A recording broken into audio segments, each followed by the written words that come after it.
extremely important event.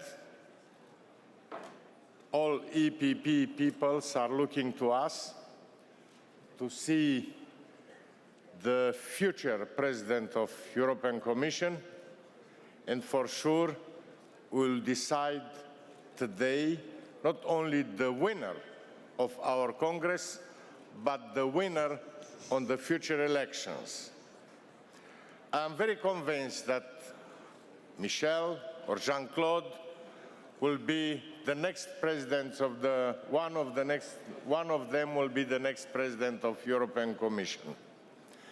It's the moment to congratulate José Manuel for the huge efforts, and I like to address a special thanks to European Commission for the help which we received during the crisis.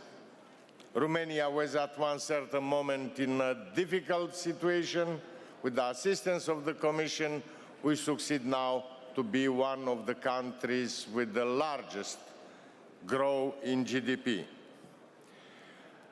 And now I will continue in Romanian language.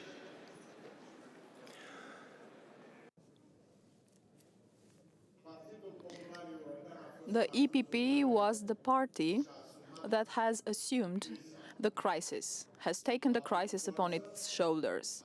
It had the force, the intelligence, and also the determination to take Europe and take it across the river of the crisis. All the signs show us that an economic growth that is sustainable has already started. But this economic growth does not reflect yet in the situation of our citizens. Maybe the most important thing that the PPE can do after the elections is to ensure jobs, and particularly creating jobs for the young people. The elections will not only be a moment of confirmation, a confirmation of the fact that the European people have understood what the PPE has done during the crisis, but it will also be a decisive moment to say no to xenophobia, to the Euroscepticism, and to the nationalists and far nationalists. The risk for our solidarity to be affected is the fact that nationalists and a large number of people that do not believe in Europe enter the European Parliament. This is a risk. That's why I believe the first mission of the PPE is to make sure that it will win the elections again, the European elections again. I don't see any other party and any other political group in Europe able to provide durable growth and to create jobs, and particularly able to love Europe, united Europe, as the PPE love it. I would also like to say that an essential element is to continue the policies that we have in integration and we have started in 2008, and that is the reason why an essential fact that one of the two candidates must do and must take the responsibility for it is to continue ever stronger the integration policies. I am convinced that Europe has only one road ahead, that is full unity. The road along which the economy and later on the political approach will be united in order to obtain the major goal of creating the United States of Europe.